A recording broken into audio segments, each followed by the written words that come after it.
Hello friends, মিঠুর পাকশালে আপনাদের সবাইকে স্বাগত। আজ আমি কিছু কড়াইশুঁটি ও এখানে একটা বড় সাইজের আলুকে গ্রেট করে নিয়েছি। কড়াইশুঁটি, আলু ও এর সাথে কিছু ওটস দিয়ে ভীষণই হেলদি এবং ভীষণই টেস্টি একটা রেসিপি আপনাদের সাথে শেয়ার করছি।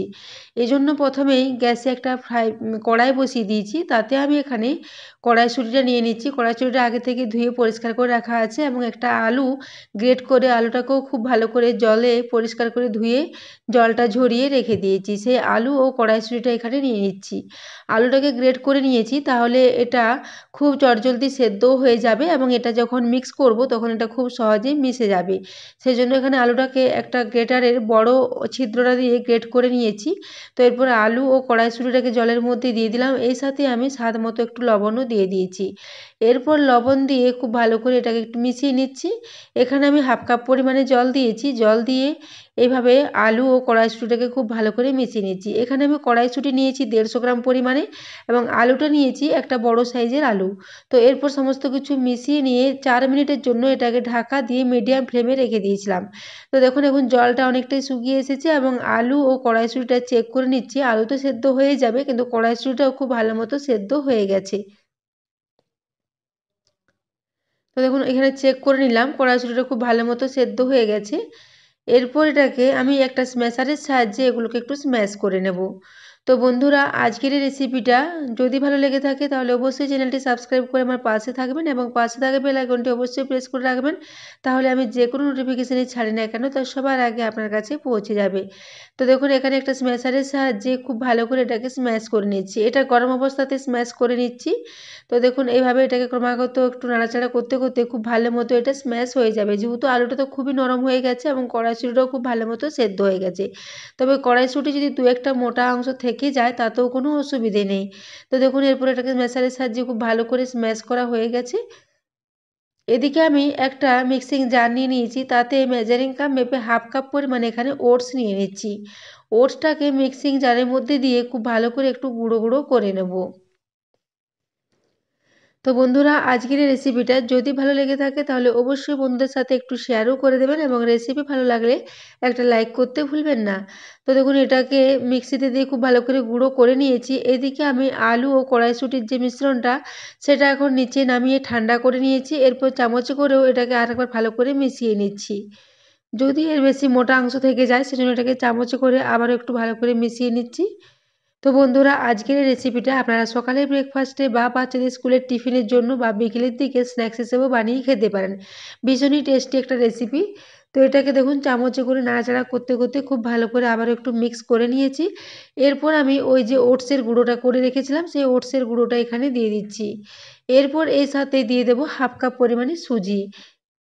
তো দেখুন এখানে সুজি নিয়ে নিয়েছি। সুজিটা দিলে এই রেসিপিটা ভীষণই খাস্তা ও মুচমুচে তৈরি হবে, সেজন্য একটু সুজিটা দিতেই হবে।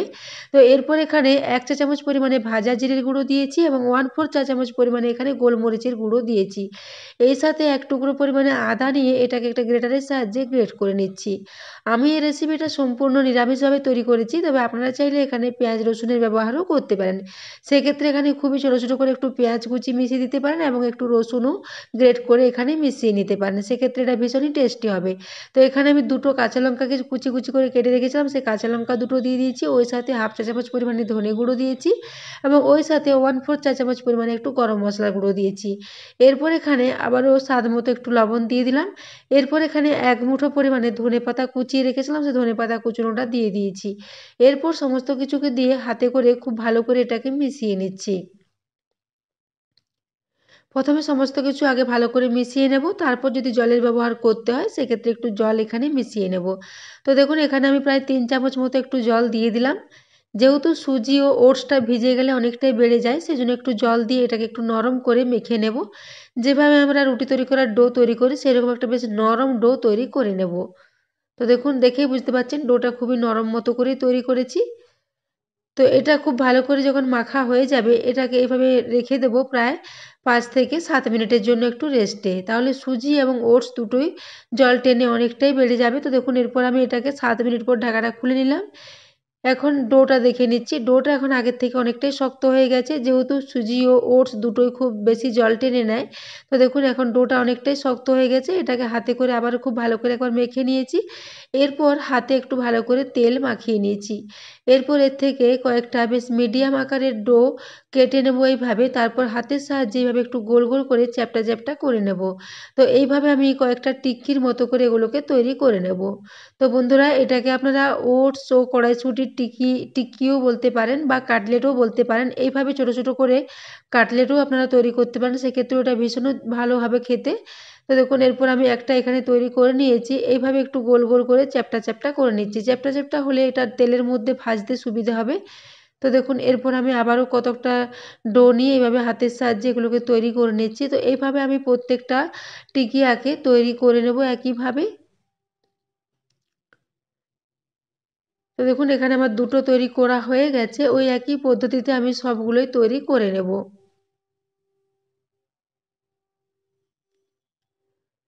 তো দেখুন এখানে আমার সমস্ত টিকিয়াগুলোকে তৈরি করা হয়ে গেছে।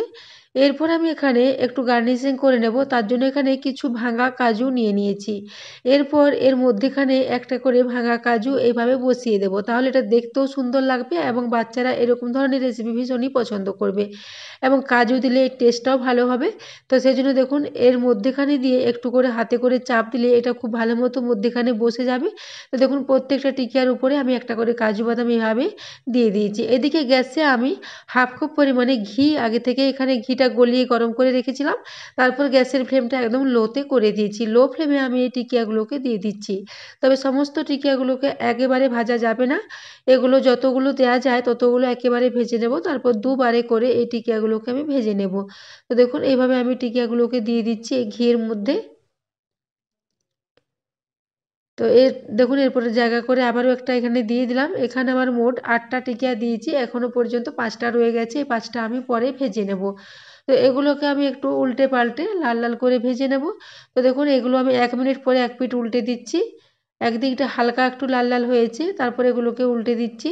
নিচের দিকটা এভাবে কিছুক্ষণ ভাজার পর এগুলোকে এভাবে উল্টে পাল্টে আমি ভীষণই একটু খাস্তা ও মুচমুচে করে ভেজে নেব। তো দেখুন গ্যাসের ফ্লেমটা এখন লোতে আছে। লো ফ্লেমে এগুলোকে একটু নাড়াচাড়া করে বেশ লাল লাল করে ভেজে নেব। গ্যাসের ফ্লেমটা একদমই হাইতে দেব না। লো ফ্লেমে ভাজলে এগুলো একটু বেশি খাস্তা ও মুচমুচে হবে। তো দেখুন এইভাবে একটু উল্টে পাল্টে খুব ভালো করে ভেজে নিয়েছি। তো এখন দেখুন কালারটা খুব সুন্দর হয়েছে। এরপর আমি এগুলোকে ভেজে একটা ছান্তার মধ্যে তুলে নিচ্ছি। তারপর এক্সট্রা তেলটা ঝরিয়ে নেব। তারপর এগুলোকে একটা প্লেটের মধ্যে নিয়ে সার্ভ করে দেব। তো বন্ধুরা, আজকের এই রেসিপিটা আপনারা বাড়িতে অবশ্যই ট্রাই করুন। ভীষণই হেলদি এবং ভীষণই টেস্টি একটা রেসিপি এবং সুজি দেওয়ার জন্য এর মধ্যে খুবই সুন্দর একটা খাস্তা মতো ভাব থাকবে। তো দেখুন এরপর এগুলোকে তুলে নিয়েছি। এরপর এক্সট্রা তেলটা ঝরিয়ে এগুলোকে প্লেটে নিয়ে নেব। তার আগে আমার যে 5টা টিকিয়া রয়ে গেছে সেগুলোকে এই ফ্রাই প্যানের মধ্যে দিয়ে দিচ্ছি। এগুলোকেও এইভাবে উল্টে পাল্টে একটু লাল লাল করে ভেজে নেব। তো বন্ধুরা, আজকের এই রেসিপিটা ভীষণই সহজ পদ্ধতির একটা রেসিপি এবং বাচ্চাদের স্কুলের টিফিনের জন্য আপনারা এটা বানিয়ে দিতে পারেন। তো দেখুন এর শব্দটা শুনে আপনারা বুঝতে পারবেন এগুলো কতটা খাস্তা মতো তৈরি হয়েছে। তো দেখুন এগুলোকে আমি দুবারে করে সমস্ত টিকিয়াগুলোকে ভেজে নিয়েছি। এরপর এগুলোকে একটা প্লেটের মধ্যে দিয়ে সার্ভ করে দিয়েছি। তো এগুলো গরম অবস্থাতে ভীষণই খাস্তা ও মুচমুচে থাকে। তো দেখুন এরপর আমি এগুলোকে একটা আপনাদের কেটে দেখিয়ে দেবো যে এগুলো কতটা সুন্দর মতো তৈরি হয়েছে। তো দেখুন উপরটা ভীষণই খাস্তা ও মুচমুচে এবং ভেতরটা খুবই নরম এবং কড়াইশুঁটি ও আলু দেওয়ার জন্য এর টেস্টটা অসাধারণ হয়েছিল। তো বন্ধুরা, আজকের রেসিপিটা আপনারা বাড়িতে অবশ্যই ট্রাই করবেন।